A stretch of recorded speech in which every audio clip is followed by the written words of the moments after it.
¿Qué hacen, por el amor de Dios, soldados norcoreanos en Kursk, Rusia? Es una imagen desconcertante, soldados de uno de los regímenes más herméticos del mundo estacionados a miles de kilómetros en Rusia, en medio de su guerra contra Ucrania. Pero la explicación es tan extraña como la pregunta, una alianza entre Vladimir Putin y Kim Jong-un que trae ecos de la política de la Guerra Fría al siglo XXI. Entonces, ¿de qué se trata? ¿Ideología, estrategia o algo más desesperado? ¿Y cómo fue que esta alianza tan improbable llegó a formarse? Antes de continuar, no te olvides de suscribirte al canal.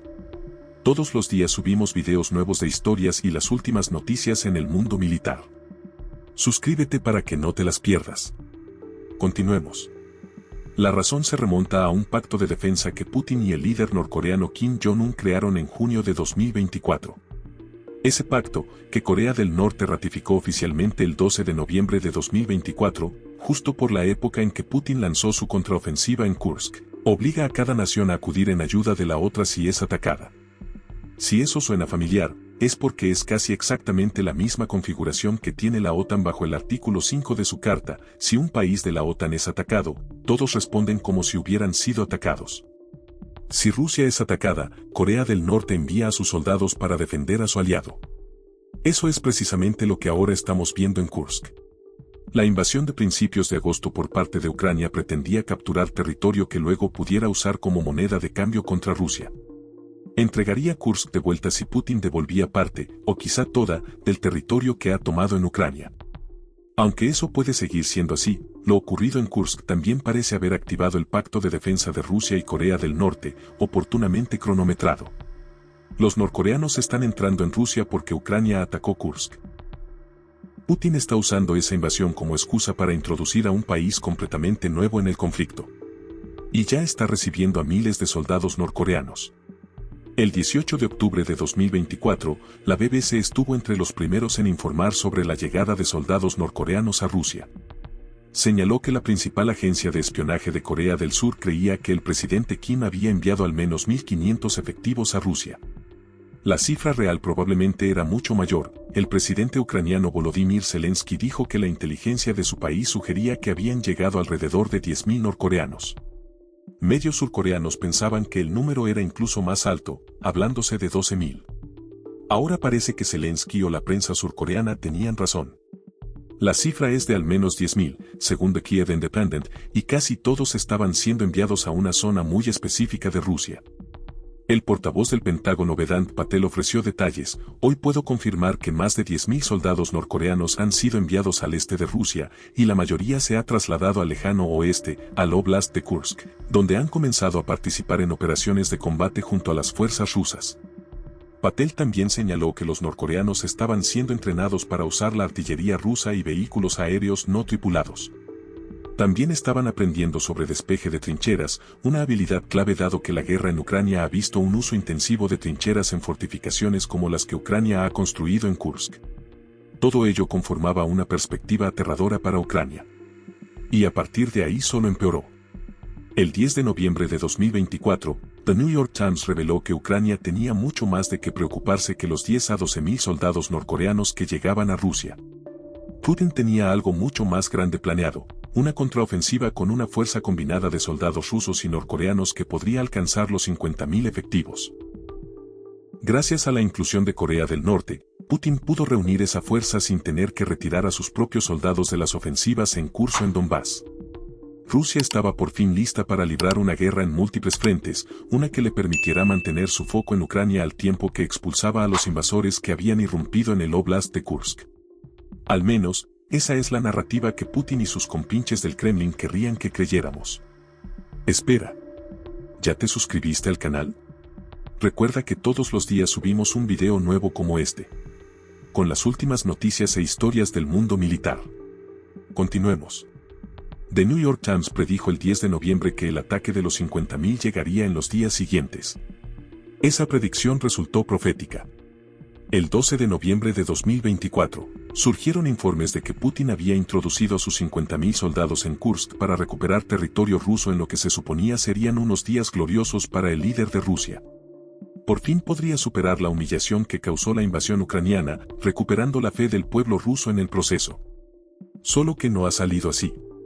La contraofensiva de Kursk de Rusia se está desmoronando mientras Ucrania va desgastando a los 50.000 soldados que Putin ha enviado. Retrocedamos un poco. El 12 de noviembre, el canal de YouTube del Times of India publicó un video destacando las primeras etapas de la contraofensiva de Kursk de Putin.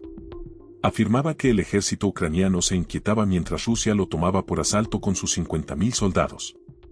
El Times of India también confirmó los informes de que soldados norcoreanos formaban parte de esos 50.000, añadiendo que Zelensky consideraba que la cifra era correcta.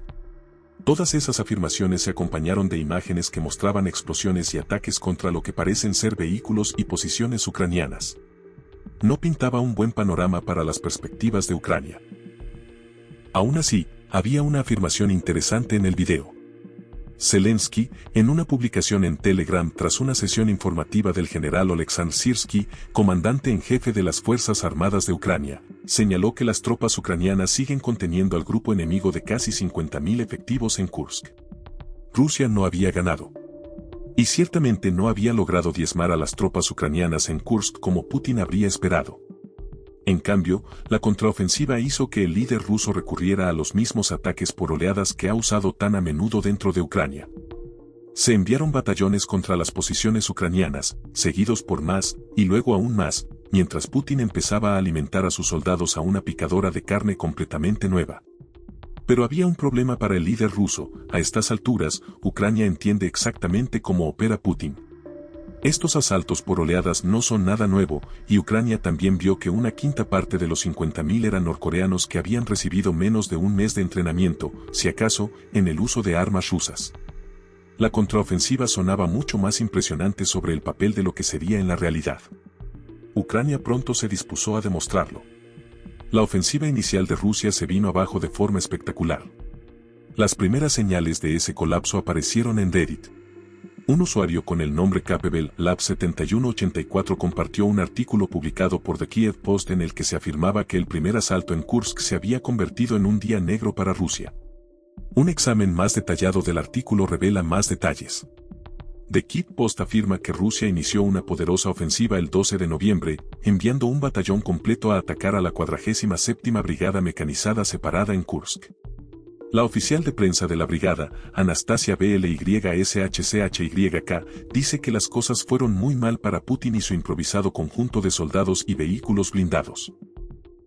Ayer fue realmente un día negro para los ocupantes rusos que intentaron asaltar en 5 o 6 oleadas, afirmó BLYSHCHYK. Los rusos intentaron atacar con vehículos, con paracaidistas y asaltar asentamientos ucranianos, añadió la oficial de prensa antes de confirmar que Ucrania había destruido 10 unidades de vehículos blindados. Ucrania hizo un uso inteligente de sus armas para destruir el batallón ruso. Colocar minas en puntos estratégicos le permitió destruir al menos 3 transportes blindados, y drones de vista en primera persona sembraron el caos en el resto del equipo ruso. Los sistemas antitanque Stugna también permitieron a Ucrania destruir los vehículos más grandes de la flota inicial rusa. Y no solo participó la 47ª Brigada Mecanizada separada. Como reveló BLYSHCHYK, otros vehículos blindados fueron destruidos por nuestras unidades adyacentes. También fue aniquilado un grupo de invasores, y los que sobrevivieron se dispersaron por los campos. Aniquilado es un término aterrador, pero parece exacto. El analista de Bild, Julian Rock, revela que esta contraofensiva inicial en Kursk en realidad duró 3 días, comenzando el 9 de noviembre. Durante ese tiempo, Rock afirma que Ucrania acabó con 28 unidades de vehículos blindados y con 200 soldados, que fueron muertos o heridos por los drones y explosivos ucranianos. Rock no se anduvo con rodeos al calificar lo ocurrido como una catástrofe para Putin y sus generales. Putin había enviado su primer contingente conjunto de soldados rusos y norcoreanos a Kursk. Ese batallón contenía solo unos pocos cientos de los 50.000 que tenía a la espera. Pero fue destruido. Ucrania eliminó esas primeras oleadas en cuestión de días mientras apenas sufría bajas propias. Es una historia que se ha repetido muchas veces durante la guerra en Ucrania. Putin tiene los números, pero su ineptitud táctica lleva a que envíe a cientos de soldados al matadero prácticamente sin obtener nada a cambio. Esos cientos pronto se convertirán en miles para los 50.000 soldados que Putin ha reunido para retomar Kursk. Espera. ¿Ya te suscribiste al canal? Recuerda que todos los días subimos un video nuevo como este, con las últimas noticias e historias del mundo militar. Continuemos. Tras la fallida ofensiva inicial, uno podría pensar que Putin se detendría un momento para lamerse las heridas y reconsiderar su enfoque. Sería un error. El líder ruso es, si algo, obstinado, y simplemente ha empezado a enviar aún más soldados a Kursk con la esperanza de desalojar a Ucrania de sus posiciones. Esas nuevas oleadas están fracasando aún más espectacularmente que la primera. Al menos, eso es según The Telegraph. El mismo día en que The Kiev Post informó sobre el destino del batallón inicial de Rusia, este medio con sede en el Reino Unido expuso por completo el fracaso de Putin. Dice que Rusia está perdiendo la asombrosa cifra de 2.000 soldados diarios intentando recuperar Kursk, al tiempo que intenta mantener su ofensiva en el este de Ucrania. De nuevo vemos señales de que Putin es incapaz de ajustar sus tácticas ante pérdidas masivas. La cifra de 2.000 por día es aproximadamente el doble de las ya enormes 1.000 bajas diarias que Rusia experimentó durante sus ofensivas de verano. The Telegraph también reveló más detalles sobre el fracaso de Rusia en Kursk. El medio publicó un video que supuestamente muestra una columna de vehículos blindados rusos, cada uno con unos 30 soldados, explotando uno tras otro mientras intentan abrirse paso por un campo de minas ucraniano. Esos soldados ni siquiera tuvieron la oportunidad de enfrentarse directamente a las tropas ucranianas. Fueron diezmados en ruta, con cada vehículo obligado a seguir a ciegas al que había explotado antes, sus conductores esperando ser los que lograran sortear las minas. Ninguno lo consiguió. También hubo actualizaciones sobre el conteo de bajas infligidas por Ucrania. El bloguero ucraniano Deep State afirmó que parte de los combates iniciales se centraron en una aldea llamada Novoivanovka, situada a unos 16 kilómetros de Sudza, que Ucrania usa como su centro de mando en Kursk. La aldea ha visto combates constantes que han favorecido a Ucrania. Alrededor de 2/3 de los vehículos blindados que Rusia envió a la aldea ya han sido destruidos, con 300 bajas rusas. A pesar de todas estas pruebas, blogueros militares rusos intentan impulsar la narrativa de que la contraofensiva de Kursk de Putin es en realidad exitosa. En Telegram, el canal Two Majors afirmó que el equipo de Ucrania les estaba fallando. Hacia Sudza, las Fuerzas Armadas de Ucrania están usando maquinaria de construcción capturada para moverse por caminos embarrados porque su equipo se queda atascado. Incluso cuando cientos de soldados rusos y norcoreanos pierden la vida en Kursk, los voceros de Putin siguen promoviendo la idea de que el equipo suministrado por la OTAN a Ucrania no está a la altura. El metraje publicado hasta ahora parece demostrar lo contrario. Todo esto nos lleva a la pregunta obvia, ¿qué sigue? Es importante señalar que la contraofensiva de Kursk de Putin aún está en sus primeras etapas. Ucrania está lejos de estar fuera de peligro, ya que la mayoría de los 50.000 soldados rusos y norcoreanos aún esperan ser despegados. Pero las primeras señales no son buenas para Rusia. Ahora está perdiendo 2.000 personas al día en Kursk y en Donbass. Incluso si decimos de forma conservadora que Ucrania está causando 500 de esas bajas en Kursk, queda claro que el enfoque de Putin, centrado en la superioridad numérica, no va a servirle de mucho. Bastarán 100 días para que Ucrania reduzca a cero a esos 50.000 si se mantiene el ritmo de bajas rusas. Podría incluso lograrlo antes si asumimos que Putin intensificará sus ataques con oleadas mayores con el paso de los días. Por su parte, Ucrania está logrando mantener la línea mientras inflige bajas terribles a los soldados rusos y norcoreanos. Y podría hacer aún más si Zelensky se sale con la suya. Según The Kiev Independent, el presidente de Ucrania cree que podría prácticamente demoler el esfuerzo combinado ruso y norcoreano si Occidente permite a Ucrania usar misiles de largo alcance como Storm Shadow y ATACMS dentro de Rusia. Con esos misiles, Ucrania podría atacar todos los campamentos donde se agrupan las tropas norcoreanas en Rusia, destruyéndolos hasta el punto de que el asalto de 50.000 hombres de Putin colapse antes de poder comenzar realmente. Esa autorización aún no llega, a pesar de que en septiembre se especuló con que Estados Unidos y Reino Unido estaban considerando permitir el uso de sus armas. Incluso sin esas armas, Ucrania mantendrá la línea y absorberá a cada soldado que Putin envíe. Si es tan efectiva combatiendo contra la contraofensiva de 50.000 como lo ha sido hasta ahora en Kursk, probablemente superará los intentos de Rusia de recuperar su territorio. Espera. ¿Ya te suscribiste al canal? Recuerda que todos los días subimos un video nuevo como este, con las últimas noticias e historias del mundo militar. Continuemos. Desde agosto, según el comandante en jefe Oleksandr Syrski, Rusia ya ha visto cómo Ucrania mataba a 7.905 de sus soldados, hería a otros 12.220 y capturaba a más de 700 solo en Kursk.